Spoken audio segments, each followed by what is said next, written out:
nga 8 April ku Monday nejja tulindayo ekyenjawulo, akabonero ku ggulu ak'omwezi nga gubikka enjuba yonna, ekyo mu lufuuti kye bayita total eclipse of the sun. Ali ku kazindalo yenze mulongo mwagaluza na Wakabaka. Ebbanga ekizikiza kino gye kinaamala nga kikutte lisinziira ku kifo omulabi w'onoobeera, lisinziira ku kifo mw'oli kyenkanawa mu kubeera ewala okuva ku mwezi.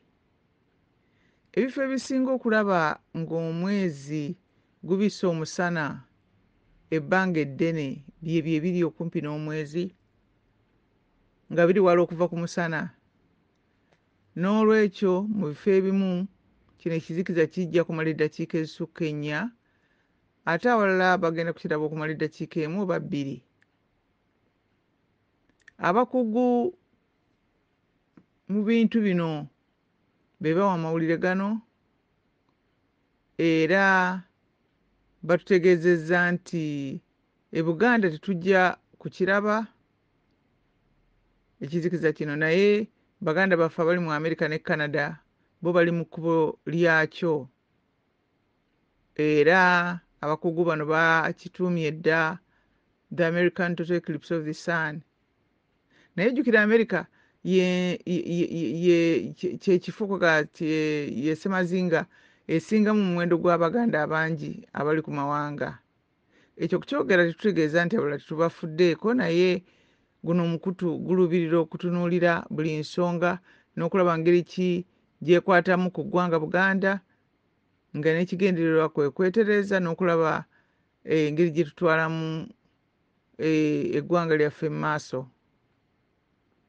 Kubanga ekizikiza ky'emisana si kya bulijjo, era amaanyi ge kiteeka mu nsi gabeera ga njawulo. Twogera ku kizikiza kino ekijja amangu mangu wakati mu lunaku ng'omusana gwaka, omwezi ne gweseetula mpola ne gubikka ekitangaala ky'enjuba ekikuba ku nsi, ensi n'egwa mu kizikiza. Mu mbeera eno n'ebisolo nabyo bikyusa enneeyisa mu kizikiza kino. Enjuki zikomya okuzuuzuuma, ebinyonyi nga tebikyacappiza, n'obunyenyenkule ne butandika okukaaba, buno obunyenyenkule obukaaba ekiro. Kati abantu abamu mu kiseera kino bawulira endasi ezisukka ku za bulijjo mu mibiri gyabwe, mu mubiri guwuliramu amaanyi agasusse, ndowooza oluusi kye bayinza okuyita oba stress. Abamu tebeebaka bulungi ekiro, abamu bawulira nga tebaagala kulya, ate abalala ne baagala ennyo okulya. Abantu abamu babadde bakyogerako bati emikutu egy'enjawulo engeri gye bawuliramu nga ebbanga lirindirira ekizikiza kino. Ensi za Europe ezimu kigambibwa zaafunye ennaku ez'ebbugumu eritali lya bulijjo n'ebirala bwe bityo. Kati abamu awo we bagambira nti kino kirina kye kiraga eri amawanga. Naye nga ekizikiza kino si kye kyokka ekiriwo, ebintu bwe biti wakati w'enjuba n'omwezi kati bibaawo nnyo okusinga mu biseera ebyeddako, ne kibeera nti waliwo n'emikutu ku mutimbagano nga gyo gikola ku nsonga eyo. Waliwo ng'omukutu oguyitibwa ogwa the sky live, okuli amawulire g'abakakensa abekkaanya buli kigenda mu maaso ku ggulu.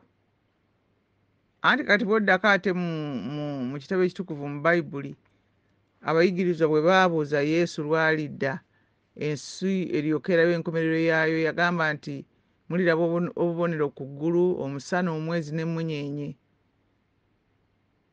Omuntu bw'olowooza ku bintu ebyo, okuli n'ebizibu wakati w'amawanga, amataba, musisi n'obutabanguko ku nnyanja, embeera otandika okugiraba nga ya bwerinde.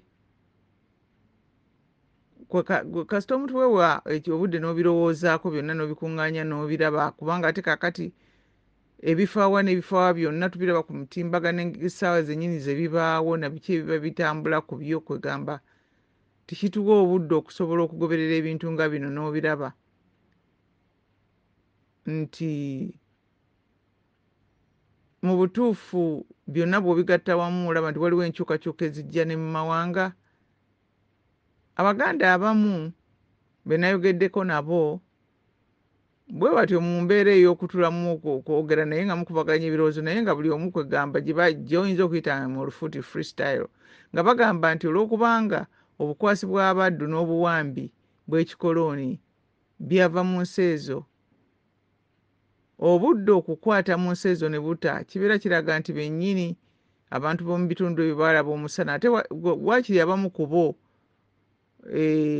nti bajja kufuna ekitangaala mu mbeera zaabwe, nga n'ekinaava mu ekyo byonna bwe binaamala okukolebwa n'okwogerebwa kye kikutta obudde okubuta n'eriffe bye baawamba. Kubanga ate era bw'otunula olaba nti nno buli wamu ne munda mu mawanga wakati w'abantu baamu waliwo obukuubagano mu nsi zonna kyenkana nga mazima galwanyisa obulimba.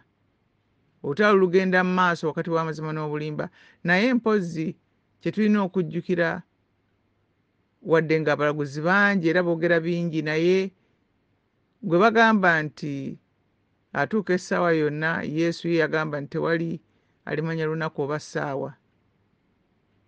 Naye nga bo boogera bangi era ne bye boogera bingi, bw'oba ogenze ku mikutu n'okubamu kaakati Eclipse, aboogera enjiri, aboogera ebirabika, aboogera ebirowoozo, naye nga bonna bagamba mwetegeke.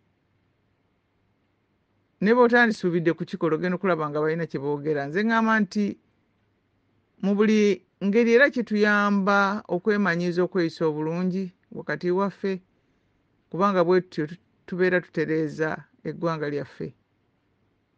Awo ku kikolo ekyo tetuyinza kubeera nga tugwa mu nsobi wadde eriffe wadde eri abaana abazzukulu naye n'abakulembeze baffe ne Katonda waffe. Kati eri baganda baffe abali mu America ne Canada, mwenna ne bakwano ba Buganda abategeera Oluganda, temwerabira kwetegekera kizikiza bwe mubeera ab'okutunula ku ggulu mu kiseera ekyo, mugule gaalubindi zammwe enzirugavu, amaaso mugakweka okuva mu kabenje k'okuba nti nno ekitangaala ekyo kiyinza ogakuba ng'abakugu batugamba nga bulijjo. Yemukoma okubeera obulungi ne Buganda ebeera bulungi. Awangale Ssaabasajja Kabaka wa Buganda.